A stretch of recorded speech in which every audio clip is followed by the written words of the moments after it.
Welcome back to Taiwan Outlook. Our guest today is Dr. Dachi Liao, Professor of Political Science and National Science University. Dr. Liao, we've been talking about the domestic politics. But as a matter of fact, the whole world is watching very carefully about the future prospect of cross-strait relations. How do you see that? I think basically I'm kind of optimistic about the cross-strait relations because first, the mainland China learned a lot from the previous administration. They feel, okay, eventually party rotation in Taiwan, then comes the KMT. They feel, even they were enemy before, but currently they feel, okay, KMT still have a kind of a, like to identify with a so-called Chinese community. Right. Yeah, that kind of term. So for mainland Chinese, even they heard Ma Ying-jeou say something is really offensive, and also try to say something not really like the superficial soft. It's kind of harsh word that he still used, but they feel okay if they want to do anything good to Taiwan, especially so-called international community. It's also the economic prosperity. Taiwan concerned about the start from July 1st. We had charter flights, and also mainland China tourists. This kind of policy, Ma Ying-jeou already speak out, try to realize in the 4th of July. I think at this point, mainland China would like to deliver certain goodwill. So you think that kind of message to Ma Ying-jeou. So the KMT's chairperson now is in mainland China. Yeah. So you think that the charter flights and tourists from China will be possible sometime in July? Sometime in July, or delay a little bit, but should be possible. Yeah, for these two policy promise Ma Ying-jeou over during the campaign. But in the long term, still, I think still a lot of issues there. For example, like international community, Taiwan cares so much about the kind of opportunity for Taiwan to become member like WHO, to attend a lot of international occasions. Whether mainland China still kind of block every opportunities to Taiwanese people to attend. That's a kind of one important indicator. The second one is a so-called diplomatic warfare. For each country, we just have the problem of many countries, they just want money from both sides, both China and Taiwan. So I think that if we stop that kind of warfare and try to invest that kind of money for domestic development, will serve everybody's interest in Taiwan. So whether mainland China will really accept Taiwan's certain kind of proposal. Now you have 23 or 22 countries will maintain a diplomatic relation. Okay, we stop there. We want to go further to take away one or two from you, then keep that kind of size, and you can divide your own, then try to reach some compromise and develop something else. I don't know, that's another indicator. So this kind of a so-called diplomatic ceasefire between Taiwan and Beijing China is possible? I think it's still subject to negotiation. Yeah. It's not totally impossible. But if we want to make it possible, certainly we have to consider what else we should sacrifice. Okay. They won't only accept all your kind of a proposal. So do you think that 92 consensus would be good enough for Beijing to sit down and talk to Taiwan about this kind of diplomatic space for Taiwan? Currently, I have to say, Beijing, in the past, they only mentioned about one China. That's right. Yeah. But this time, it's a kind of a telephone between Hu Jintao and President Bush, United States. He used the term 92 consensus. That's right. So he tried to deliver a message to United States. You see there's still a triangle there. Then that means they will say, okay, we can still individual interpret so-called one China. But we allow that kind of space for each party to develop their own policy, but try to find some common interest. So I think under this kind of umbrella, whatever, even green people dislike that, but under this current umbrella, maybe they still can negotiate something. Still, a lot of issues need to be talked between the cross-strait.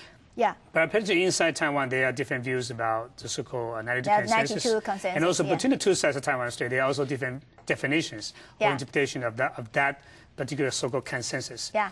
How do you think that we should try to make it more ambiguous or more specific? I think they will try to make more ambiguous. Yeah, because specific that means they must confront each other. Yeah. But make it very ambiguous. They find room for each other to say something. One is for domestic consumption. The other is for the community. They can talk to their own people by their own words. Yeah. So I think there's a kind of way, or just like the previous American AIT board chairperson, Richard, not Berhart, before Berhart. Richard Bush. He said the two sides need to figure out a creative way to solve the kind of historical problem. Okay. Yeah, I think it's kind of involving the creativity. Yeah, on this kind of issue. Yeah. Also, President Ma mentioned that he is thinking about negotiating some sort of peace accord between the two sides of Taiwan Strait. So, what's inside the so-called peace accord? A peace agreement between the two. A peace agreement. I think that kind of peace agreement, my own opinion, is impossible for his term. Yeah. Why? Because we have a kind of I think you are even better than me because you are in IR. We call the kind of in the international relation, if you want to have a diplomatic negotiation or kind of a talk or reach some agreement, we have one principle: never negotiate from weakness. That's right.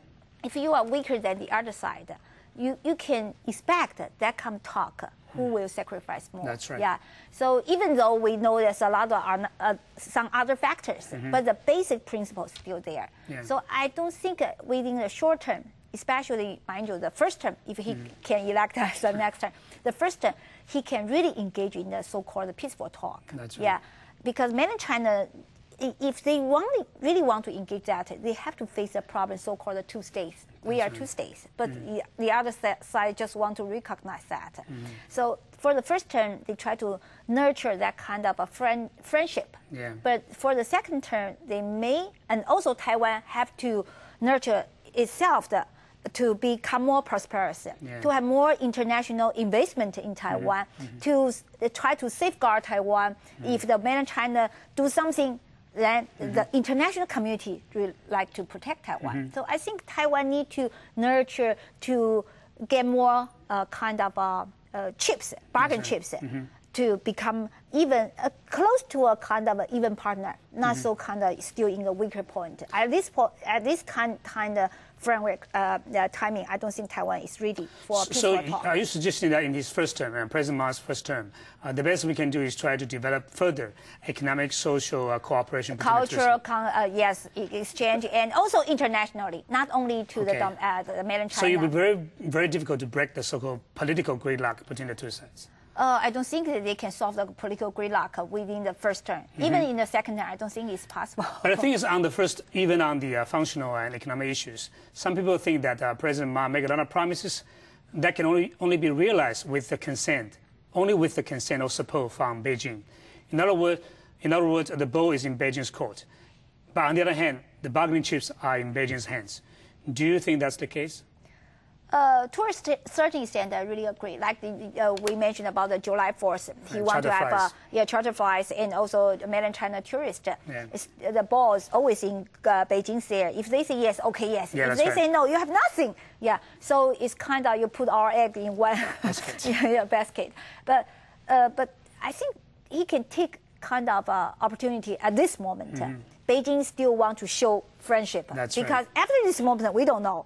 At this moment, Beijing just experienced the previous administration. They say, okay, since you come back, okay, I will give you something in the beginning. Yeah. But in the long term, I don't think that's a good strategy. Only put your egg in one basket. That's right. You have to, I said, nurture international connections and invite all international investors to Taiwan. Then you become more globalized, more internationalized, not only focus one point in mainland China. Some people think that Taiwan's dependency on China will not be a good thing for Taiwan. So you need to balance, between Taiwan, China, and also the U.S. as well. Yeah. Finally, how do you see the Taiwan's relationship with the U.S.? I think I'm still very optimistic right now. Yeah, because why I say that? KMT, because they ruled for 50 years in the past, they really has a lot of diplomats and really build up a certain personal connection with U.S. diplomats through all kinds of channels, and still there. So that kind of advantage, we have to be honest, DPP really cannot compare. It's not their fault. It's kind of it's time. Legacies of the old legacy days. From the old history.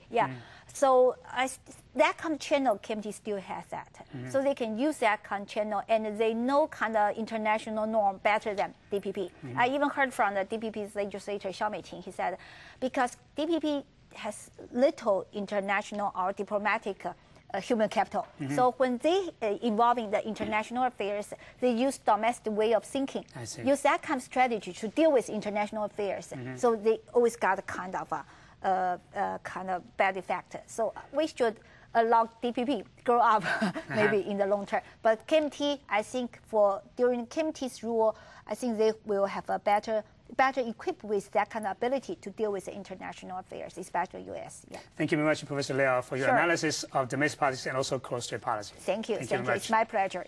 And thank you much for watching Taiwan Outlook, and see you next week.